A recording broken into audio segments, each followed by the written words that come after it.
And this is WMNF Tampa. Stay tuned for True Talk.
Welcome to True Talk on WMNF 88.5 with Ahmed and Samar. I'm broadcasting live right now from our studios in Tampa. Well, a lot is happening, like every week. A lot has happened as far as the Middle East is concerned and Palestine. Mike Huckabee has been finally confirmed as America's ambassador to Israel.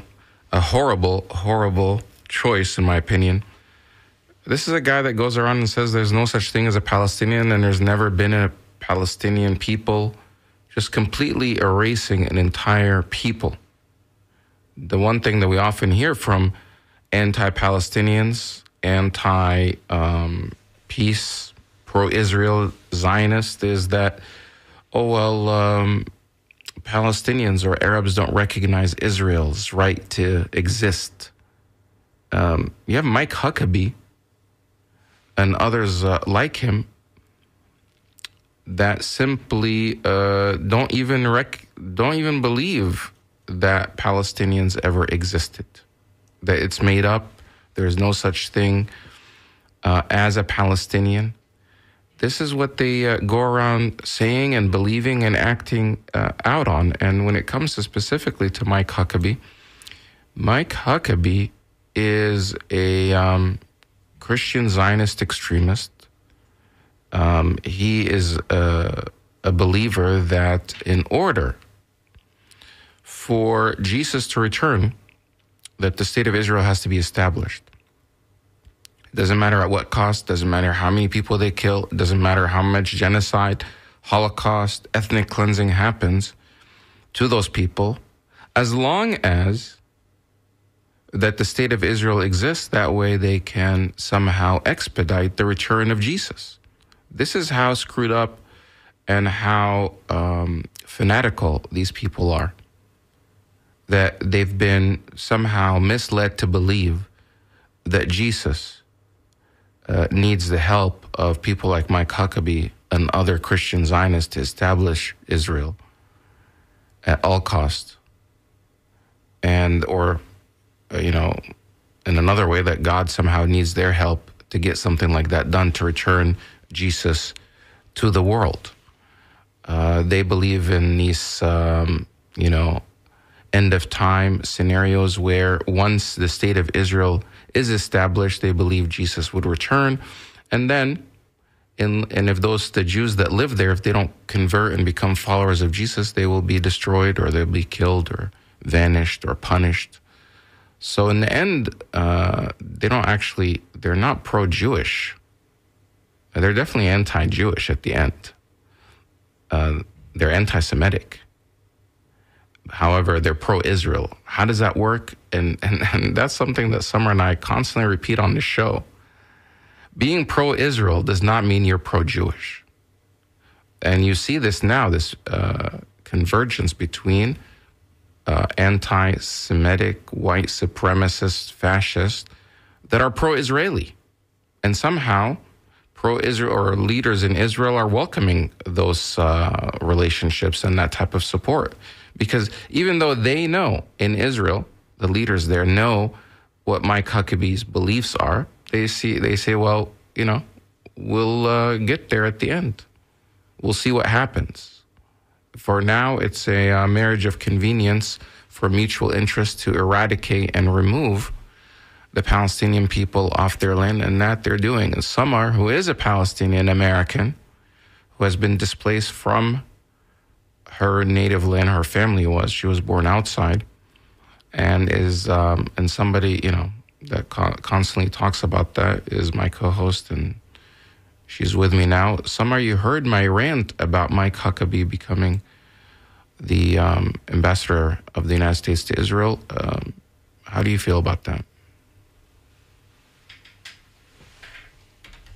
True talk with you, as always. I think we should interview a Christian Palestinian, because I posed the question to a Lutheran Palestinian who was born, I can't remember, but not in Jerusalem, but in a town in the West Bank. And I asked him about this, and he said, we as Christians don't believe necessarily in these prophecies or the way they interpret certain prophecies. You know how, for instance, Ahmed, in Islam, we have many different schools of thought, but you have like the mainstream school of thought where the belief of God is the one and the same for all schools of thought. They might differ on certain interpretations of, for instance, if it's lawful to shake a hand with a woman or not, little things. But when it comes to these things, the Christians of the Arab world, whether in Egypt or in Sudan or in Palestine in particular, they see these things as very dangerous and threatening, actually, to their churches. But Ahmed, my first introduction to this was from an American. When I came to the US, there is this patient of my husband who brought several books. One of them was Forcing God's Hand. Forcing God's Hand, and it's by Grace Halsell, Halsell. And it was one of the most fascinating books I read, Ahmed, and where I learned about these prophecies. And I asked a Jewish guy. I was on TV with him in an interview, and before the interview, I asked him, how do you make sense out of this? And he says, well, when somebody from that part of thinking, Christian Zionists tell me these things, I tell them, well, we will wait until Jesus comes and then we will decide. So they do know that there is this fringe thinking, which now is the ambassador to Israel, that exists, and they know how dangerous it is. But unfortunately, Ahmed, sometimes you have to work with the devil to pursue your policies. But it's not so fringe anymore. This is when Jesus comes back. It's not so fringe anymore. This is, I don't know.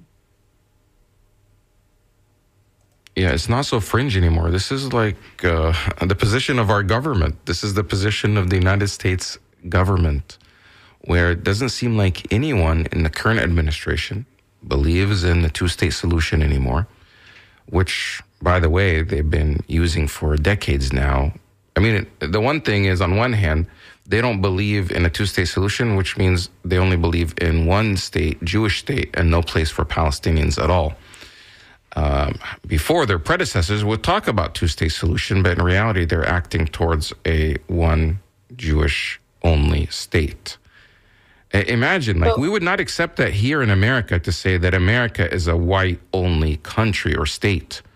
That, or for one particular branch of Christianity. right, or one specific sect of Christianity. Because that specific, Zionist political ideology, which by the way, a lot of religious Jewish people reject and say that is not part of our faith. A lot of Jewish people that I've talked to say that the state of Israel, which is, by the way, established by mostly atheist, non-believing Jewish people, meaning they don't believe even in the existence of God. And most of the leadership in Israel, a lot of them, since its establishment, do not believe. They're atheists. They don't believe in God. They're ethnically Jewish, but they're not religiously believing Jews. Now, of course, there are those Orthodox Jews that believe in God, that are practicing and Hasidic and other sects.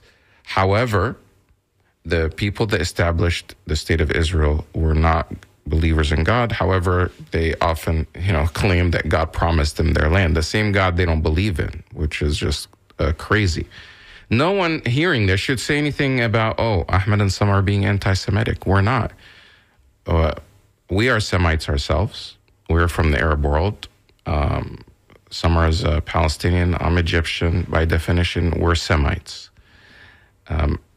We happen to be Muslim, and we respect and honor and the Jewish religion, the religion of Judaism, the followers of Moses. However, the people that are carrying out this genocide in Gaza now are not any of that. They're not practicing what's in the Bible or the Old Testament or the Torah. Of course, there are these verses that are in the Old Testament to go out and, destroy everything that breathes. I don't personally believe that that's what God intended. However, that's what they're carrying out. Another thing that happened, by the way, Samar, I don't know if you have any money in the stock market, but it's just on it's just on this is on like a roller coaster. People are having heart attacks because of this. Yesterday was supposed to be one of the biggest rally days in history. However, right now, opening up, it's already down 1,200 points. The Dow is. NASDAQ is down 4%, and there's a sell-off that's happening right after they said that, Trump put a hold on a 90-day hold on the tariffs. The funny thing, it's not funny, but it is also causing trouble in stocks outside the U.S. So, for instance, I do have a very small stock, like actually my family, in a pharmaceutical company in Jordan, but they trade their stock in the British stock exchange. And that thing is going up and down, up and down, up and down, and without any particular reason except that whenever Trump says something, it really affects other markets. I am looking at our retirement. So one day it's in red, and one day it's in green, and I keep up, and it's really. I don't know what to say anymore, Ahmed. Because between Huckabee being is confirmed as is going to be the ambassador. A guy that negates the existence of actual people, that when he's like driving or going from one area to the other, or he might have somebody work in the embassy. He doesn't believe that this person exists. That this Palestinian doesn't. Which is the ultimate form of racism, bigotry, the ultimate form of hatred. When you deny an entire people and say they don't exist. What do you say? These 6 million people that are within the West Bank and Gaza and occupied lands, and the millions of diaspora that are outside, the people that were kicked out and pushed out, forcefully displaced during the Nakba when Israel was established by force. These people already lived on the land. Who are these people? What do you He's say gonna about the Palestinians that are mentioned in the Bible? I mean, come He's going to on. be interacting with them, Ahmed, because whether he likes it or not, the Palestinian Authority is there and the U.S. has relations with it. They The cleaning think, lady in the embassy might be a Palestinian. They do not exist in his eyes, and that's the guy who is going to represent America, the democracy. no, he doesn't. He represents something else now. He represents something else. And by the way, the Palestinian Authority, he thinks these guys are terrorists. They think that these guys should be removed, that they shouldn't be in power. They don't believe Palestinians should be on that land at all. They think they're an obstacle to the establishment of something called Greater Israel, and that needs to be created and established in order for Jesus somehow to return, as if Jesus needs their help. Like, hey guys, help me out. I'm waiting for my return. You guys are not working fast enough. You're not killing enough people. Get them off the land as soon as possible because, their kingdom of God has to return. You see how ridiculous it sounds? And millions, I'm talking millions of Christians in our nation believe this. They didn't always believe that, by the way. They've been manipulated and misled. This type of ideology is recent. This Christian Zionism has not always been there. I mean, Christians have been for years persecuting Jewish people throughout Europe, in the United States. Jewish people have, and I'm not talking about the Zionists, pre-Zionism. Jewish people have been discriminated against. They've been kicked out, forced out of their countries. In fact, when they were forced out of their countries all throughout Europe, their native lands, they only found refuge in Muslim nations that protected them. Places like the Ottoman Empire, which is modern-day in Turkey, in Andalusia, Spain, where Muslims controlled that for 700 years. And it wasn't until the Christian Inquisitions that attacked Muslims and Jews and were able to take back or take over the land in Spain and Portugal, that area which used to be called Andalusia, that they had started attacking the Jewish people as well. Some of them pretended to be Christians, others left and went back to Muslim lands in Morocco, Tunisia, Algeria, Egypt, and they thrived. Most Jewish historians will tell you the golden age, the golden era of Judaism, of Jews throughout that time was during the Muslim rule. Sephardic Jews, Mizrahi Jews, other Jews. It wasn't until the Polish, Russian, Ukrainian, Eastern European Jewish community came up with Zionism and said, we need a country of our own and we're going to fight back. And then, it led to the establishment, and they chose to go to Palestine in a country. They said God promised us that land, even though those people were atheists. The founders of Israel and the founders of Zionism were atheists that did not believe in God, but used this religious rhetoric that somehow God promised that to us in the Bible. Anyway, I'm going on a rant. I know we have supposed to have a guest to talk about this, but just to tell you, Samar, just today, people are accusing Donald Trump of market manipulation because yesterday, before his announcement, of course, we know since last week the stock market has plummeted all over, not just in America, but all over the world. But right before he announced yesterday that he's putting a 90-day hold on the tariffs, prices started peaking. Meaning some people just started, the prices started going higher and higher and higher before his announcement. And as early as I think 9:30 yesterday in the morning, he posted on Truth Social, the same platform that he owns, social media, that it's a good time to buy. That's all he said, hinting to his followers, buy, and they started buying. Why didn't you tell me, Ahmed? I did not know. I'm not on Truth Social. And I don't follow him. So they said it's a good time to buy. And guess what? Buying they did. And then there's a video of him standing in the end of the day yesterday in the White House, in the Oval Office with some billionaires. And he says, this guy did pretty good today. He made $2.5 million. And this guy made $900 million in one day. Imagine if Obama was the president and he was doing this. Market manipulation is illegal. Insider trading is illegal, literally. They plummeted the stock market only to buy it low so they can bring it back up, and then they sell off and they make that much money. It's just like a heist. And Okay, people are just sitting there watching. Like, this is not normal. This is not normal. And, you know, it's many I don't people, think there is anything normal, Ahmed, with this administration. And I'm not saying this because I am pro-Democrat or pro-Republican, or it has nothing to do with anything except that really I do not have logical explanations of many things that take place in the White House. For instance, I think we might be able to play the part of yesterday or the day before when he met Netanyahu. Trump met Netanyahu. Yeah. And still he insisting on he's taking this amazing real estate.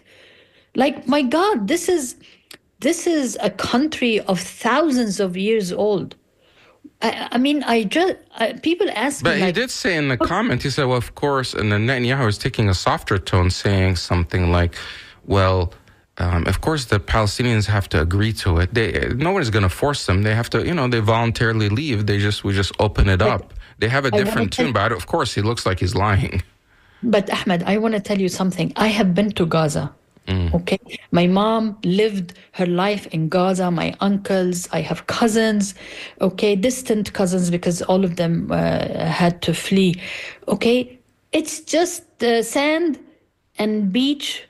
It's not like mountains like Lebanon. And for instance, Lebanon is very, very, very unique because you can be sitting on the top of the mountain in the snow, and you are actually looking at the Mediterranean and people are swimming. It's a very tiny country, so you can see that. With Gaza, it's mom's land. There is history, there is belonging, but it's not a very unique. It's on the water, right? It's on the water. It's on the water. It has a great geographic location, but the way he is looking at it, as if he thinks it's Miami. And oh my gosh, I have a golf course. I can have a golf course on the Mediterranean. And something put it in his head, or he had a dream, or he was hallucinating or something.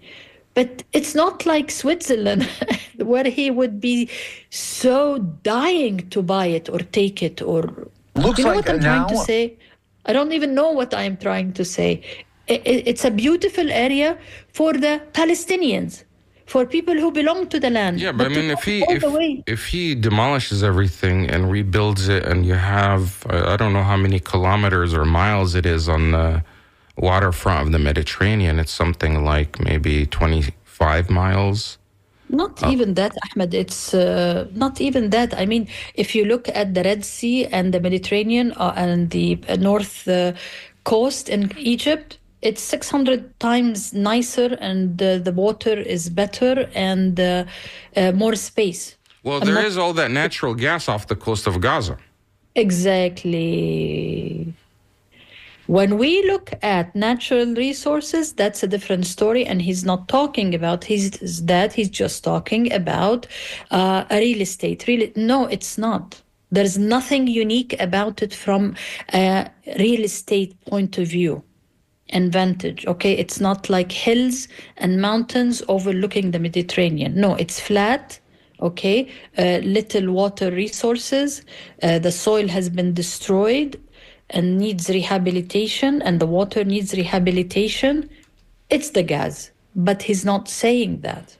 Huge difference. If he says these things, Ahmed, then people will start to realize this is a colonial project. I was correct. I looked up how long is Gaza's coastline. It's 25 miles, about 40 kilometers long. Yeah, not big, not that big. It's not huge, of course, compared to, Egypt, for instance, or Libya. Let me see. Yeah, Egypt. Libya. I think, I'm not sure if Libya or Egypt has the longest location on the Mediterranean. Well, I mean, he's used to flatlands. Florida is flat, so, maybe developing that. But again, But the other thing during the press conference, or I don't know, I have the link, but it's kind of 6 minutes, so I don't know which parts. Start after 6:06, Ahmed. That's when actually he starts talking about Iran and then he moves into Gaza. But when he's talking about Gaza, he's constantly saying killing, killing, killing. Like, who is doing the killing? Yeah, he's not. The guy that's sitting next to him is doing the killing because Netanyahu, and has a smirk on his face. However, one other thing that he keeps mentioning is how he talked to the hostages, and the hostages, he asked them, hey, did any of the, Hamas captors, were they kind to you at all? Did they show you any type of love or, something? Did they, maybe give you a wink? Or it was bizarre how his criteria for their treatment is based on, how those guys were treated by their captors, and of course ignoring completely the tens of thousands of Palestinians that have been just annihilated, including 20,000 children, many of whom have lost so many, their heads are blown off, their bodies are in pieces, and the ones that survived, tens of thousands that lost limbs. Of course, he's not exposed to those people. He's not talking to them. No one is bringing them to the White House because they're trapped inside Gaza. But it's just bizarre how he gives so much preference to the Israeli hostages who have been released, most of whom, by the way, have said that they've been treated fairly, well, and they look like in good health. I think only a couple of them look like they lost a lot of weight. Many of them either had the same weight or weighed more. And I even saw some videos of Palestinians in Gaza who are suffering a lot from malnutrition and hunger. And they were commenting on seeing how healthy the hostages that were released, how their hair looks so shiny and their skin and their weight. And they were wondering how they themselves, these are people in Gaza, Palestinians that feel a little jealous. How did this group Hamas take care of these hostages and, under these conditions, and average person in Gaza cannot find food to eat. And they're saying they're taking better care of these hostages than they're taking, better care of us. And so it's definitely not how it's being depicted, but this is the narrative that keeps circulating in the media. Ahmed, if we want to, let's just remind our listeners that they're listening to True Talk on WMNF 88.5 FM, and my co-host Ahmed Bedier and myself, Samar Jarrah, are discussing the latest that is happening in the Middle East, as well as, I should say, the White House, because, we could have hours and hours of just analytical talk about the things that are being said about the rest of the Arab world and Iran, for instance, about, I think the talks will start very soon. But Ahmed, if we want to compare apples to apples, you're talking about the hostages that he keeps talking about them. What about the Palestinian prisoners that they were released? How did they look? Most of them are skeletons, and they have been tortured. And there has been several investigations about sexual abuse and sexual rape by objects to men and women, physicians. And I was hoping that Dr. Nidal will be joining us, but he told me he's going to be in between. He's a internist in Dearborn. I was hoping that he will be with us, Ahmed, because the genocide that is going on is not only targeting the people or the prisoners in Israeli jails, but also the medical staff, clinics, doctors, even ambulances, shooting at ambulances, and medical workers. So there is so much that Trump can be talking about, because, for instance, with the ambulance being shot at and killing of I think 13 medical workers, CNN, Sky News, BBC, these people who usually whitewash the crimes of genocide and are very picky with their language and never mention who killed the 18 or the 10,000 or the 50,000. They never mention Israel. They could not not to report on the medical workers that were literally shot at, buried Yeah. under the ground with their... We can play that, by the way. I have that report. Because Can it's just you? shocking. Yeah, it's shocking that if they didn't find that video, it was a video that was captured on one of the people that died in their pockets on their phones. Otherwise, the narrative of Israel that, these were vehicles that were moving suspiciously with no lights on. Clearly, the video shows the opposite. Watch, here's the report. And one thing, Ahmed. Actually, the report that you said is just Sky News. Is it Sky News or CNN? No, this one I sent to you is Sky News, but Sky News, which is usually extremely anti-Palestinian, but like you said, the footage is there. But before we do that, Ahmed, the Palestinians were telling the world, right? Look, there is something that happened there, and we found them by chance because no one is answering because there is this particular father and son who work. The father wasn't doing well, so he told the son, why don't you cover my shift? So the father knows that his son went to that area, let's say. So he kept calling his son. Then he's decided to go and look for them, and then they found, as if like a huge area being dug and undug. Mm-hmm. They buried the ambulances themselves. Wow, covering up the entire crime scene. Yeah. So it's not only just, they didn't take the bodies out. No, that's and why... bury them. They buried them with the ambulance. So when the Palestinians started asking questions through the Red Cross, they said, we covered the bodies because we were afraid that the dogs and vultures were come and eat them. And then they said, okay, so why did you bury the ambulances? And there was no answer until these footage that you're going to show, some of it, people are going to listen to it, reached New York Times. And I think they could not had no choice there. They had no choice. They had to. And then, but yet, they don't clearly say who did it. This is what's so frustrating. So I'm seeing more and more of these reports of Washington Post, New York Times talking and showing sufferings and the death of Palestinians.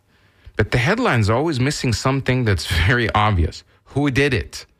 They say things like Palestinians died or Palestinians killed.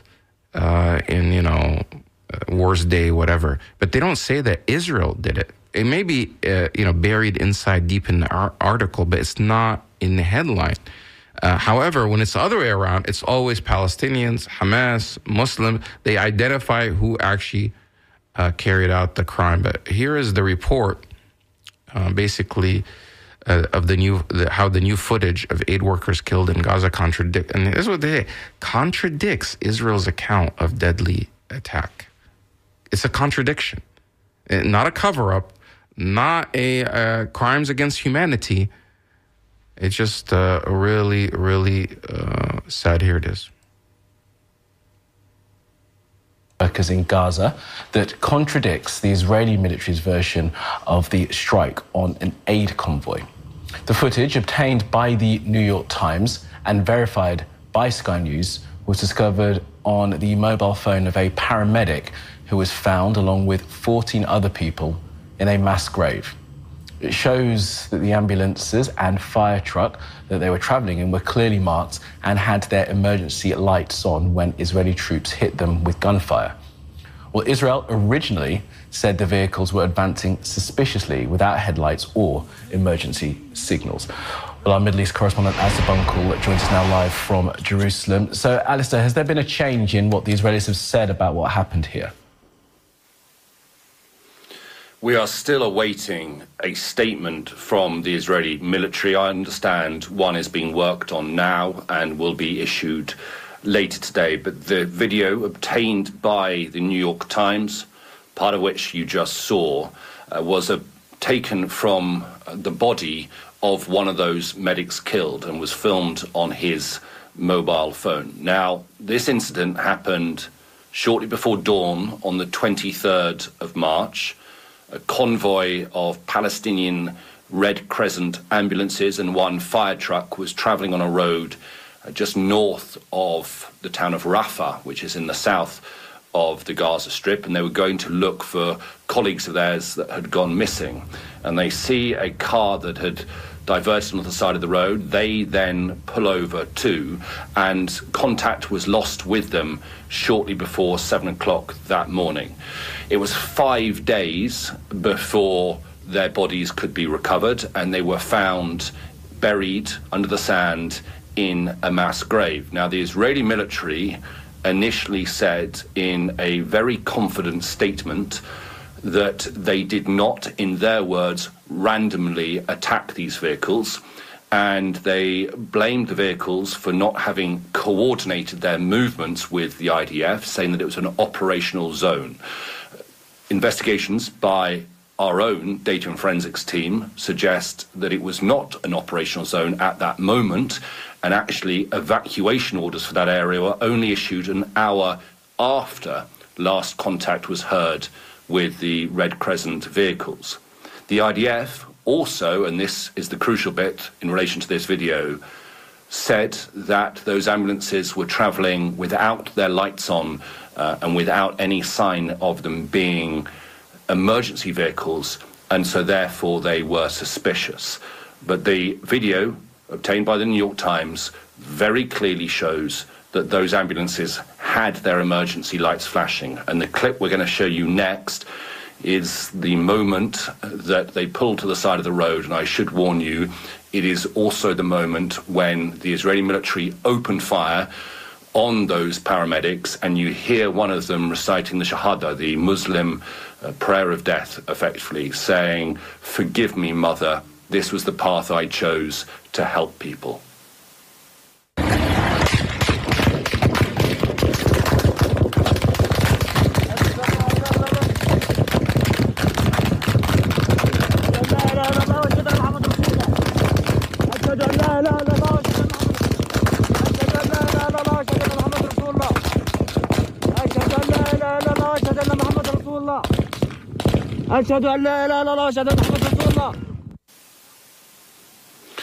Well, this video was shown to the United Nations Security Council yesterday, we understand, and was passed to the New York Times by an unnamed diplomat.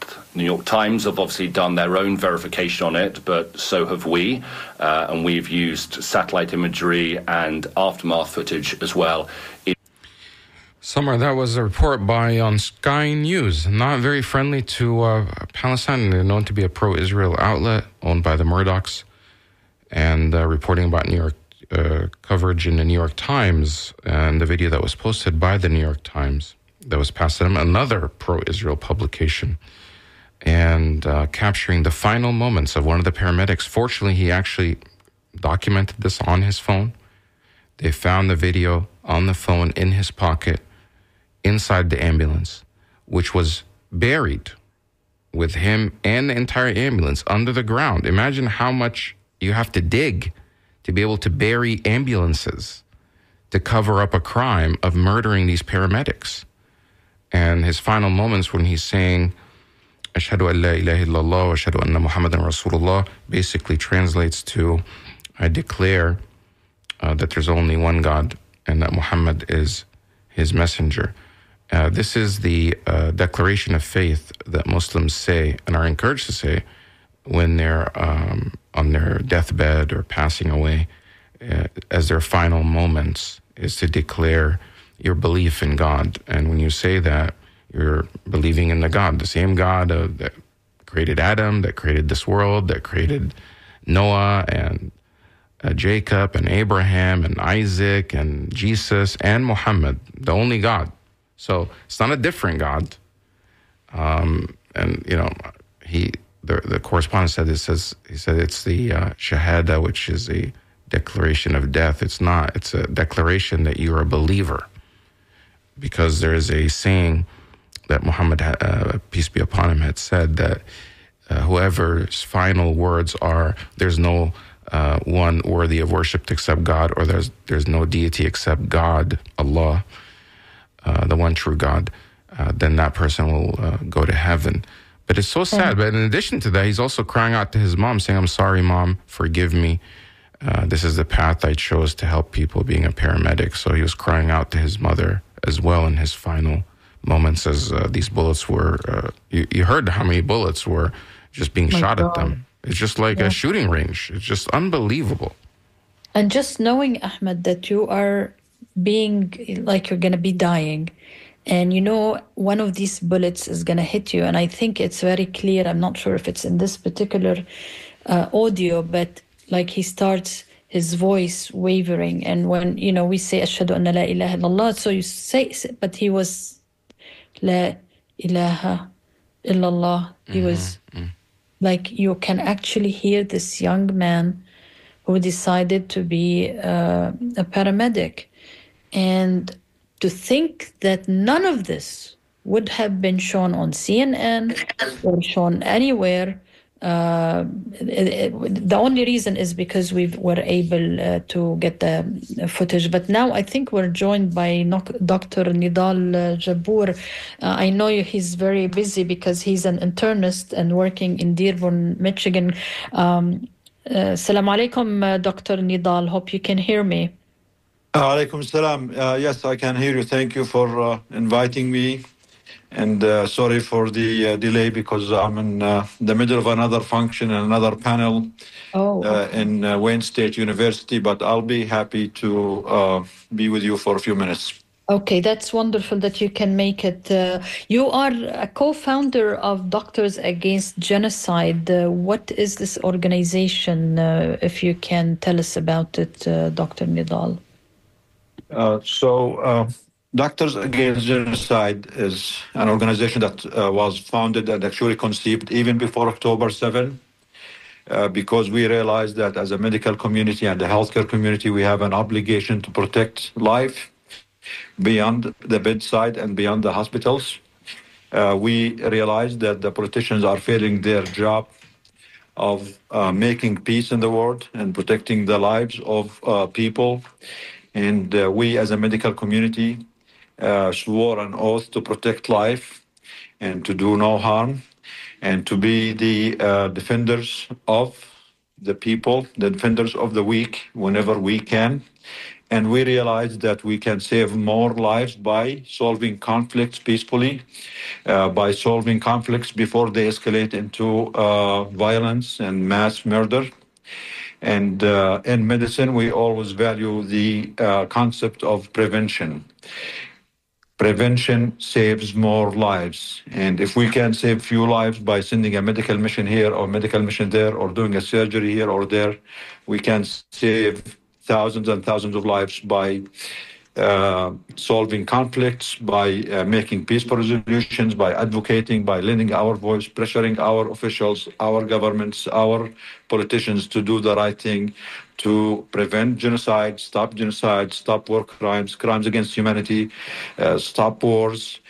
And unfortunately, the genocide that we have been witnessing in the past 18 months is a great proof to the concept that the medical community should mobilize, should use their voice, their pressure, their governments to stop this live stream genocide that the whole world have been witness to in the past 18 months.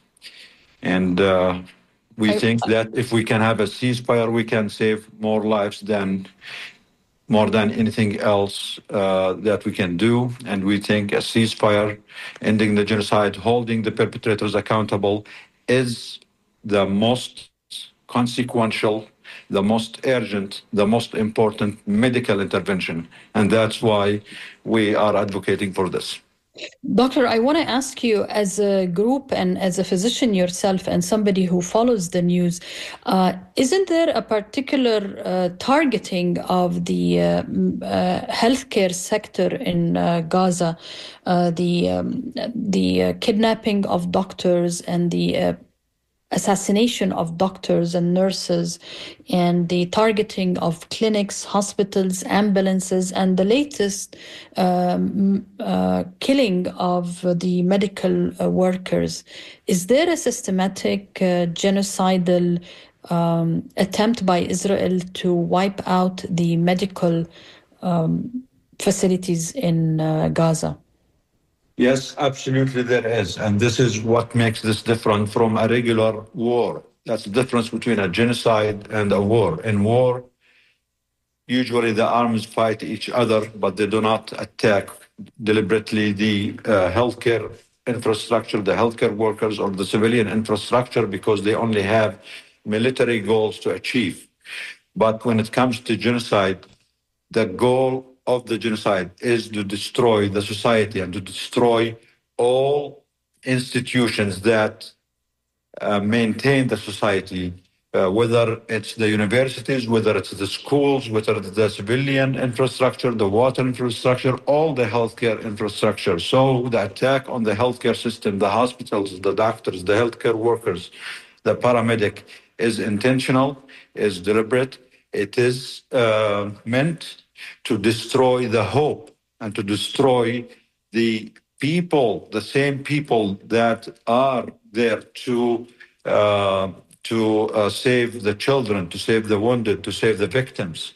There was a saying, I think, from the time of the war in Syria that killing a doctor or a healthcare worker is more impactful on the society in a negative way than killing 100 soldiers. Because killing doctors, killing paramedics is not just killing the person himself and his expertise, it's also depriving the society of their services, that these people will not be able to help many victims to come, will not be able to help the society and treat the wounded and treat the sick. So it is intentional, it is deliberate, it is part of the genocidal system to destroy the people in the society who help the society survive, whether it's the healthcare system, whether it's the professors, whether it's the intellectuals, because the genocidal entities, genocidal armies know that once they get rid of these people, the regular people who don't have the skills to survive or to rebuild the society will not be able to do so. And that's why it will be easier for that genocidal country and genocidal army to get rid of whoever is left. So the attack on the healthcare system is to kill hope and to kill and to deprive the society of those people who are there to help them.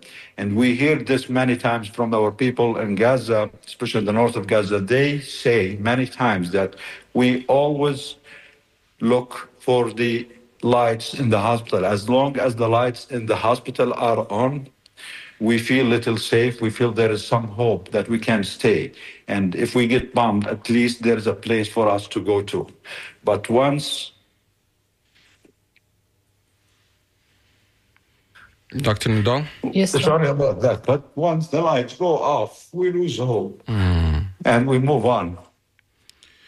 Dr. Nadal, I know I'm this sorry, is doctor, that you have to go through this pain again because you are very closely monitoring what is going on.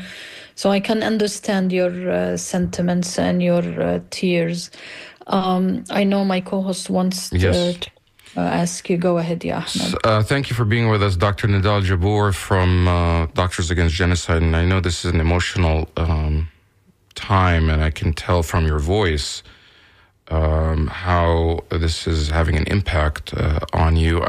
You're joining us from Michigan, where you're participating in another talk. But in the background, I heard some ambulances, and I wanted to ask you about this recent attack on ambulances in Gaza, where the ambulances were attacked by the Israeli military, and not only that, they were buried, the people that were killed inside and the entire ambulance underground. And it wasn't until they were able to find a video that was on one of the phones of the people that were killed that they showed the truth about what happened. But all along, Israel had said that these people were moving suspiciously, that they were not coordinating, the ambulances did not have lights on. What do you make of this? What's your reaction? I mean, something that's so blatant, so obvious, and proof of what Israel is doing. How are they getting away with this? First, what's your reaction to it? How are they getting away with this?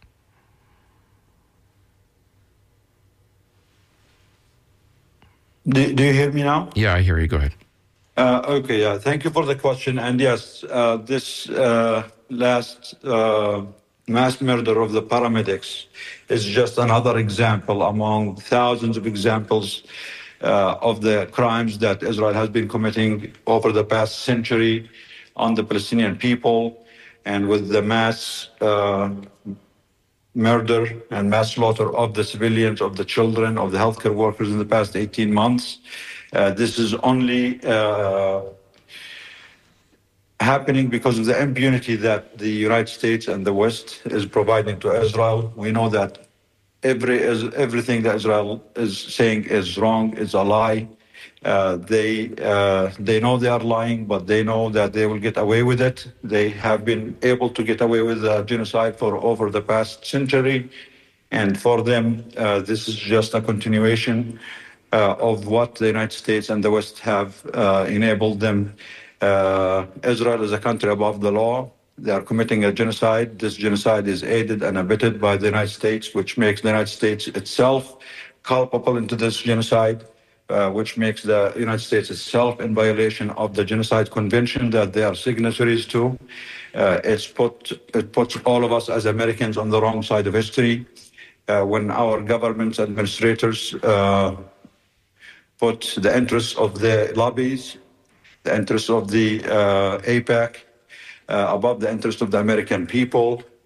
When they cut the basic services on our people here, they cut the Medicaid, the Medicare, the programs for the poor, and at the same time send billions and billions of dollars to commit crimes, mass murder children overseas. These politicians are failing us here at home and failing us abroad.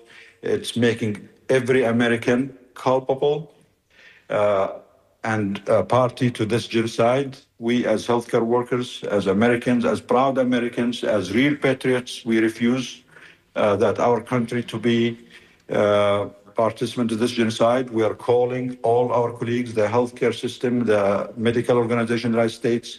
We are calling all the American people to speak up, to do all what they can to stop this disaster, because we are better and we can do better. And our politicians don't have our best interest at heart, neither here in the United States, as we can all see, or abroad. The deliberate murder of the paramedics would have gone without much attention if it was not exposed by the video, which is also yet another proof that everything Israel is saying is a lie, is a Hezbollah, is part of the propaganda, is a part of whitewashing a genocide that's been committed, live streamed from the victims themselves over the past 18 months. It's the first live streamed genocide in history. Not speaking up against this genocide, not doing everything we can to stop this genocide makes each and every one of us legally culpable. Not speaking up makes us complicit in the genocide. This is not just a propaganda. This is not just a call for us to become activists. It's our legal obligation, not just our moral, our legal obligation. According to the Genocide Convention, every individual, every human being, every official, every professor, every school, every organization have the legal obligation to speak up and to do everything they can to stop a genocide. And anyone who stays silent is complicit, is legally culpable. Thank you. Dr. Nidal Jabour, we're running out of time. How can people get involved with your organization, Doctors Against Genocide? Thank you. Yes, we only have like 30 seconds. Yeah, they can join us. They can sign up on our website. They can follow us on our Instagram, doctorsagainstgenocide.org. Once they reach us, once they sign up, we have weekly webinars. We have doctors from Gaza and colleagues weekly that we hear firsthand stories and eyewitness accounts from our colleagues. Please, everyone, join us. Please, everyone, try to do everything they can to help stop this mass massacre. Thank you. Thank you for joining us, Dr. Nidal Jabour from Doctors Against Genocide. And that concludes our show for today. Samar, we have to keep an eye not only on the stock market, but we have to keep an eye on this genocide that is just, it's beyond words at this point. The amount of people that are getting killed. and the amount of suffering, losing body parts, and just the starvation. No, food has not gone in for now like something like 3 weeks, 4 weeks. This is unacceptable. That under our watch, that people, children, would just die of hunger. It's unconscionable that we would watch this happen and somehow our government is supporting it. This is True Talk on WMNF Tampa. The Scoop is next. Have a great